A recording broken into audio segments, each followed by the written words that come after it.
Winter, spring, summer, or fall, there's not a bad time to visit Mill Creek. I'm WEIU's Lacey Spence. We'll share why you and your family should take a hike here coming up.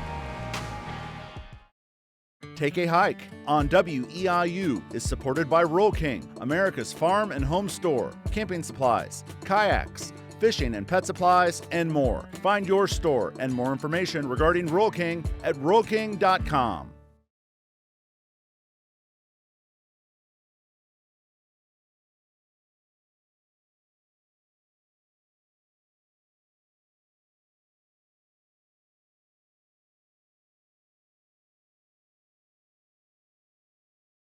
Hi, I'm WEIU's Lacey Spence.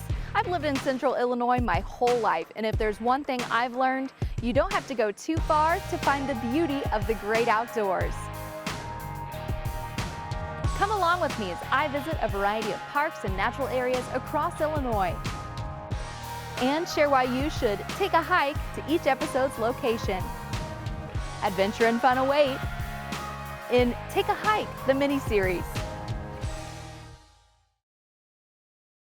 Thank you so much for joining us for another episode of Take a Hike. I'm your host, Lacey Spence, and today we took a quick drive down the road, about a half hour from the WEIU studios. We are at Mill Creek today. We've got our guest joining us today is Jeff Tippett, the Executive Director here at Mill Creek. Thanks for having us today. Thank you for coming. Of course. So we are ready to dive into all things Mill Creek. We got a beautiful day to be talking about why folks should come here. But first, I actually want a little bit of background on you. How'd you end up here at Mill Creek? I'm retired, 30 years as a police officer, and I moved down to Mill Creek for the fishing, and got a little bored with being retired, so I took this job. So what is maybe your favorite part of the job? Do you get to be outside at all? All the time. We're outside almost all the time, and my favorite is always the lake and the fishing.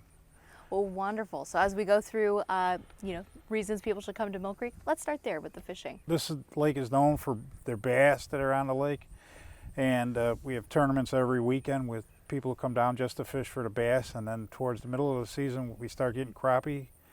They start hitting real hard, then you'll get your tournaments for crappie, and people just come down, they fish all the time. They'll fish clear into December and January as long as the water doesn't ice over. And I tell you what, I've driven through overnight for work back in the day, and I would notice little lights on fishing boats pretty darn early in the morning. When are folks getting out here? They get out before dawn, before the sun comes up. They'll be on the water. It happens all the time. You know, early, the guy who gets here earliest gets the best fish, I guess, but I'm not one of those get up at dawn guys. Me neither, if I didn't have to. Right. For fishing and stuff, is there an association that I need to link up with to be able to fish here? Or? If you're wanting to have a fishing tournament here, what you would do is contact the IDNR for an application. They would review your application for fishing, either approve it or disapprove it, then send it off to us, and we would get it and we would approve it or disapprove it depending on how many boats we have out on the lake that day or what we're expecting. Gotcha. We take a maximum of 40 boats per day in a fishing tournament. That's as many as we'll take. That sounds like it'd be a pretty competitive field out there. Yes, yes. Well, wonderful. So speaking of, that's how you get a tournament started. For ones that are pretty rooted here, who would I need to link up with to try and get in on one of those? Oh, that would be, there's a Wednesday night tournament that runs every Wednesday night, and his name is Mike Daly is his name. You'd have to link up with him, and he could point you in a direction to go. Awesome. For boating out here, I know that's also pretty big. Is this No Wake Lake, or, I see other boats out here, so what are we kind of looking at? This is a big recreation lake for recreation boaters. Okay.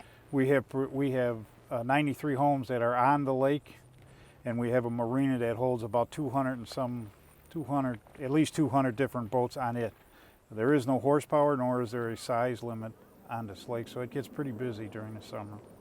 So that's anything from your bass boats, your pontoon boats, jet skis? Jet skis, bigger boats, your wakeboard boats are big on this lake. There's a lot going on in the summertime. I bet. Is there any sort of kayaking or canoeing, or are they trying to compete too much with these big boats?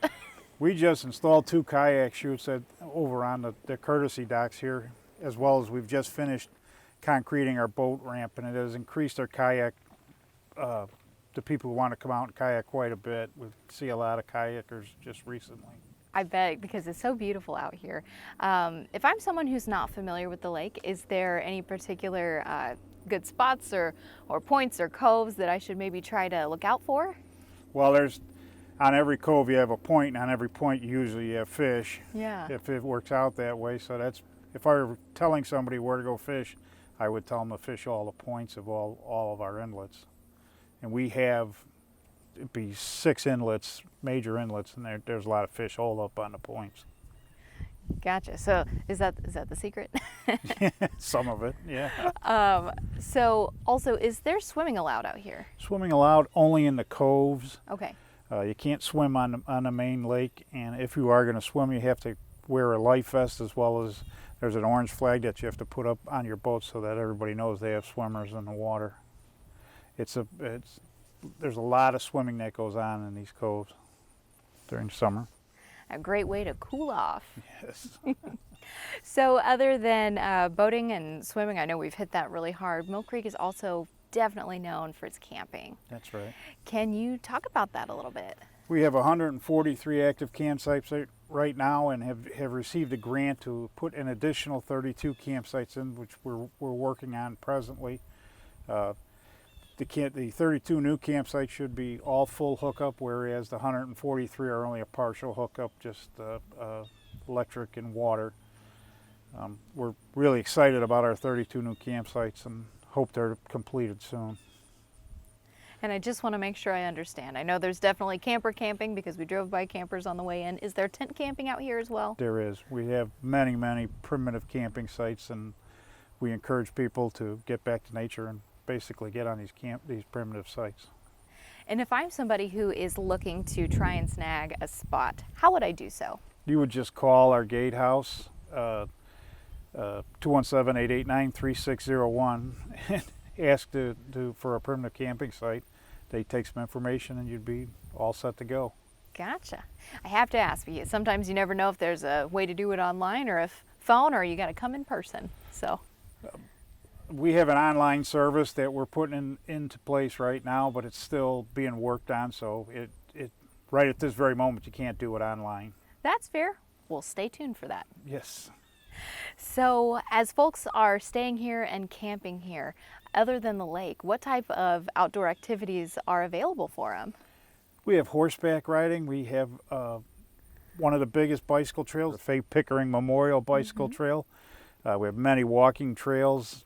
We have most everything to do out here. It's always busy. We have off-road vehicle trails. We have 30-some miles of off-road vehicle trails. There's quite a bit to do. With the off-road vehicle trails and things of that nature, do I need to get any sort of a permit to bring my four-wheeler out here or anything like that? Yes, you do. You would just stop by the gatehouse and get a state permit. It's our OHV annual permit, and along with the park's annual permit to use it. You just display it in your windshield and you're all set for the year. Oh, Come out anytime you want. awesome. Circling back to the trails that are bicycle, are they dirt? Are they gravel? They're mostly dirt and they're cut through the trees. It's really a pretty ride, and part of some of the bicycle trails is quite challenging for people and their mountain bikes. Yes, we also have quite a few races out here with the mountain bikes. I would say at least 8 or 10 a year. Well, this seems like quite the destination for it then. And speaking of events, what are some of maybe the highlights that happen throughout the year that folks should know about? Well, you definitely should be aware of our 3rd of July celebration, where we have literally set up for food trucks, and we have bands and all kinds of activities going on. We have a DJ on the water who plays to the boats that come out on the water, and then at dusk, of course, we have a fairly large fireworks display. It's a whole day event. That sounds beautiful. I'm sure there's no better front row seat than, you know, on the water, on a boat. Oh yeah, it's really beautiful. We probably have 200 boats out there all parked at one point, and there'll be a DJ on the dock playing while the fireworks are going off. The folks really love it.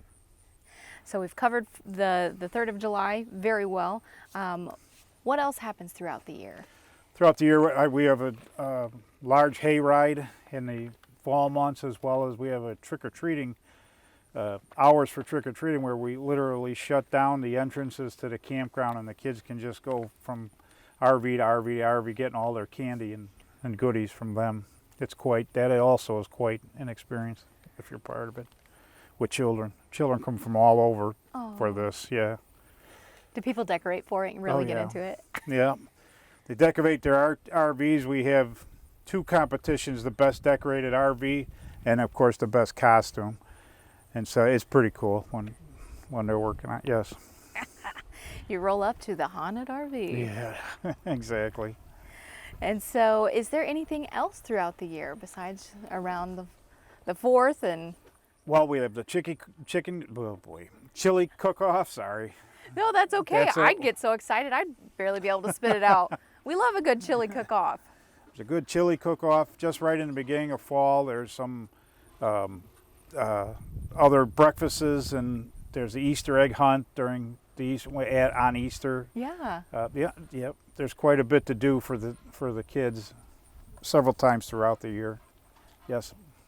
Well, and a great resource, you were telling me off camera, to keep up with all things Mill Creek is to check out your Facebook page. That's correct. And so if you aren't taking notes along with us for all of these events, you can pop in there, and especially if something comes up during the year, something special, you can usually find it there. That's correct. You can. Let's see. We haven't talked about hunting. Hunting is pretty big out here. I know that the deer are out here like crazy. Yes, we have more deer. I encourage hunters to come out and hunt because we have a lot of deer. We start October 31st and then end at sometime in January. This year I will end in January 17th or thereabouts. You're able to bring in your tree stands with you either on a daily basis, or you can rent what we call a sticker, leave your deer stand up in the tree in locations that are marked. Mostly outside of the lake, anything south of the campground, you're able to hunt, as well as many other acres. We have a total of 2,640 acres, and most of that is huntable. Yeah. And is it shotgun hunting and bow hunting, or? No, just bow hunting. Just bow hunting, okay. The only shotgun hunting we allow is for the geese, and that's twice a year, and you have to be shooting over the water in order to get a shotgun permit for geese. Gotcha. Is there any other hunting out here for, I don't know, maybe sort of pest control other than geese and for deer? No. Okay. No, there really isn't. And what about any sort of plant life out around the lake? Well, we of course get our morel mushrooms that come in once a year, and everybody hunts this lake for morel mushrooms, and everyone claims they have the secret spot that they go to and load up. Yeah. Well, do you have a secret spot? No. You're not gonna. Not if you that I did, you would wouldn't tell us. That's correct. Love it. Well, while we're out and around the lake, is there anything that I might have missed that folks should check out or should know about? Well, I would like just to go back to the Faye Pickering Memorial mountain bike track and make sure that everybody knows about that, and they should come out and try that. They have an easy, a moderate, and then of course a difficult trail, and it's pretty challenging. They're all pretty challenging places. Yeah. Yep. And out here, we're at the boat launch, and you were mentioning a little bit about it, that a lot of this has been recently, got a little extra TLC. That's right. Can you talk about that? We just completed a grant given to us by the IDNR for the whole boat ramp, and it's behind the cameras back there, but we just put up a new boat ramp. It used to be just an asphalt. It was very bumpy, and it's all now concrete, just as solid as can be. Behind you, we put up that little pergola where people can stand and be out of the sun while you put your boat in or take it out, or if you want to come up and have lunch, use the pergola. And of course, the tables that we're sitting on, they could lunch here very easily also while they're enjoying the lake. And we we know that if anyone's trying to back a boat, the last thing you want is things to be bumpy, and you're already stressed out Yep. enough. Yeah, yeah. As I said, people sit up on the hill and literally watch people put their boats in and out. I guess it's pretty comical. I've never done it. Say, please look away if I were to ever Correct. attempt that. I also like that as we were coming to this particular spot, the very nice ramp walkway, because we want to make sure that the outdoors and everything is accessible. Right. We're ADA compliant, and we try very hard to be ADA compliant for everything that we do here at Mill Creek, including our cabins and walkways and things like that. Now, cabins, is that something I can rent, or? We have 8 cabins right now with plans on putting a 9th one in, and you're able to rent those same way. Just dial that number and tell them you want to rent a cabin. Is it available? And they'll tell you. We have 8 cabins throughout the lake, and they're all ready to go. Awesome. Now, if I'm looking for some grub, somewhere to eat, are we near any good eateries? Well, Pat's Place is right over here. That's called the Mill Creek Restaurant, and a lot of people frequent that. That's about the closest one. She's within a half a mile of the park. Yeah. Yeah, and she has great food. Yep. And then we are roughly, 10 to 15 minutes from Marshall? 7 miles Okay. from the city limits of Marshall, so it's an easy drive. Inside of Marshall, you'll find all your grocery stores and everything that you would need in support of the park. And in our last couple of minutes here, is there anything about the park that is a must-see before someone leaves? Do you have a favorite spot? I just like the colors. When the colors change in the fall, I know it's spring, but when the fall colors come in, I spend a lot of time out on the lake just because they're beautiful. Yeah. And watch our 2 resident eagles on the lake also. Yeah. Awesome. Well, we're going to take a quick break, and the next time you see us, we'll be on a boat. We're going to check out some of those fall colors as we're taping in here in October, but our folks will be seeing it in spring, summer as they're making their outdoor plans. So don't go anywhere. Take a hike. We'll be right back.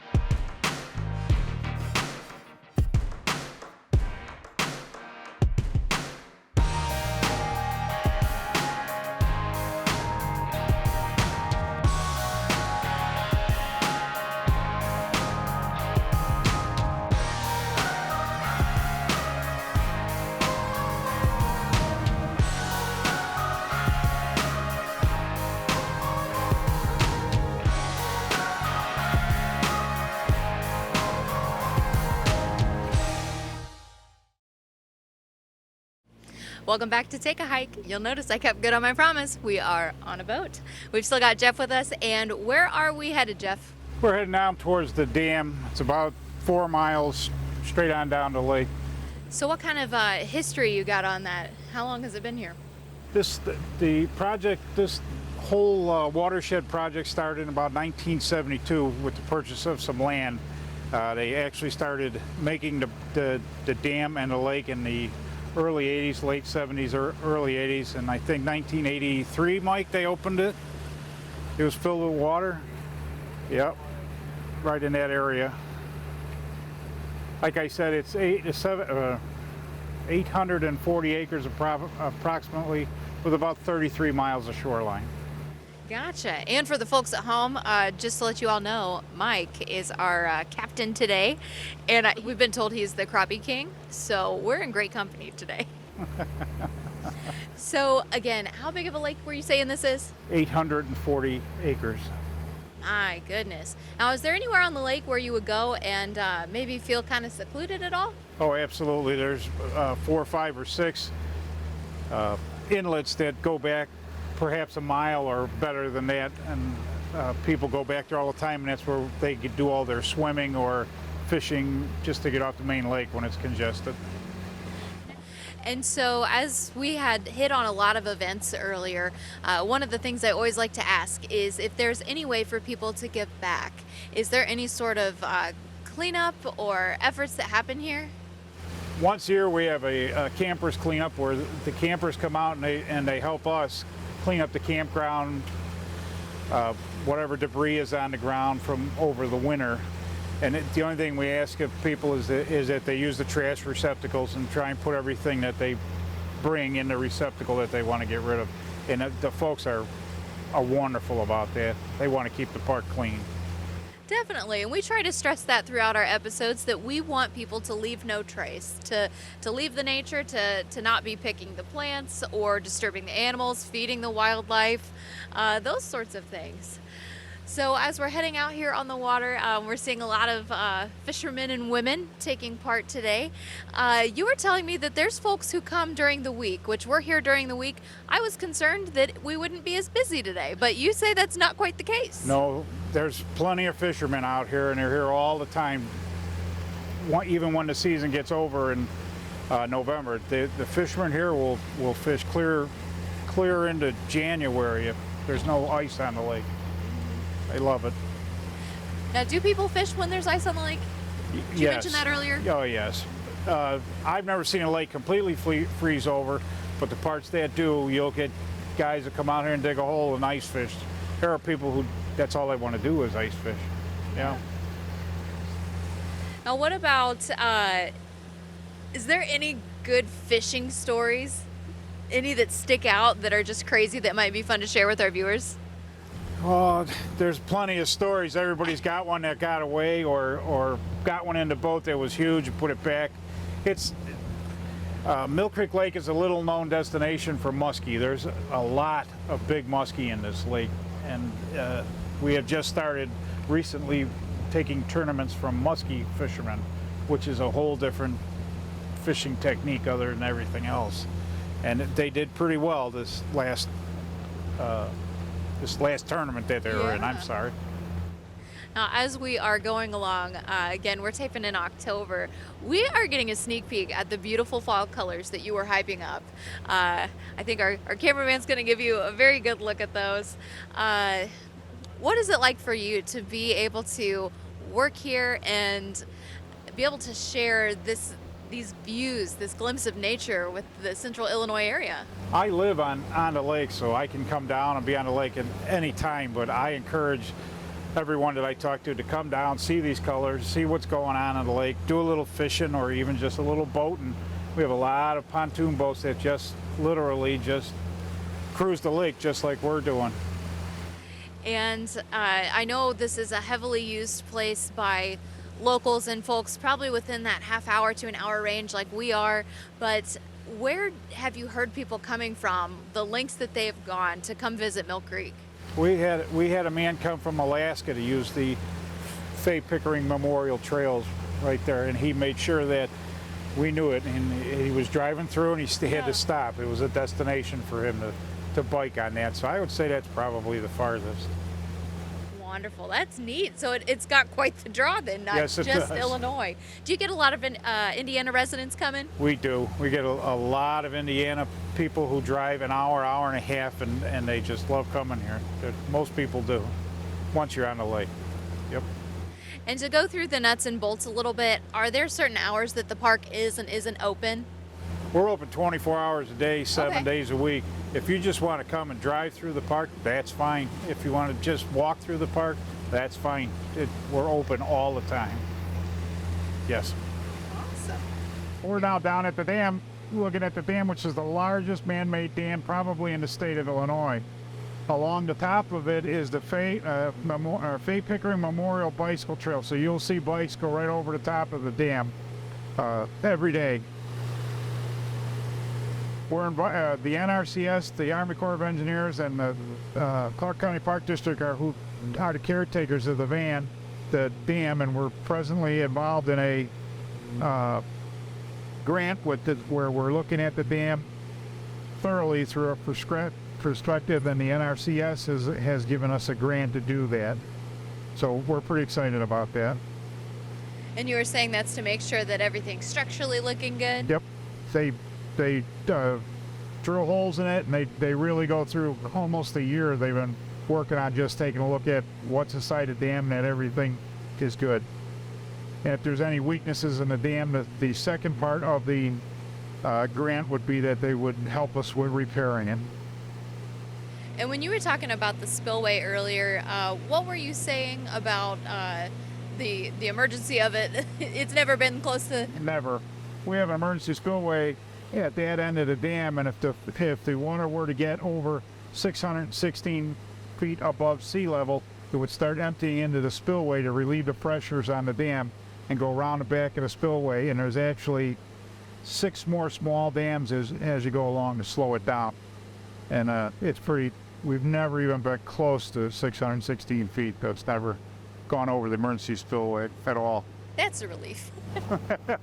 I know that when we had done an episode on Lake Shelbyville in our first season, there was a lot of fishing around the dam. Is that the case here or no? Yes, they No? fish around the dam. You're in the deepest part of the lake right now. We're about 60 feet.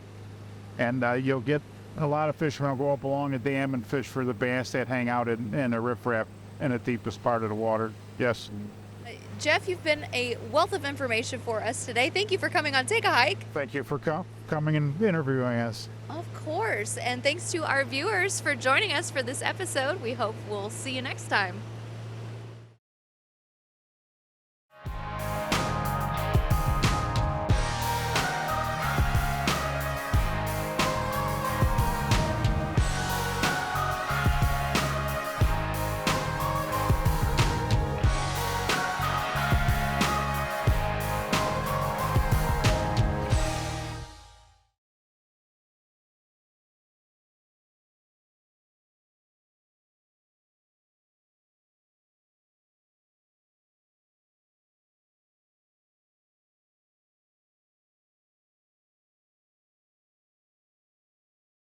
Take a Hike on WEIU is supported by Roll King, America's farm and home store, camping supplies, kayaks, fishing and pet supplies, and more. Find your store and more information regarding Roll King at rollking.com.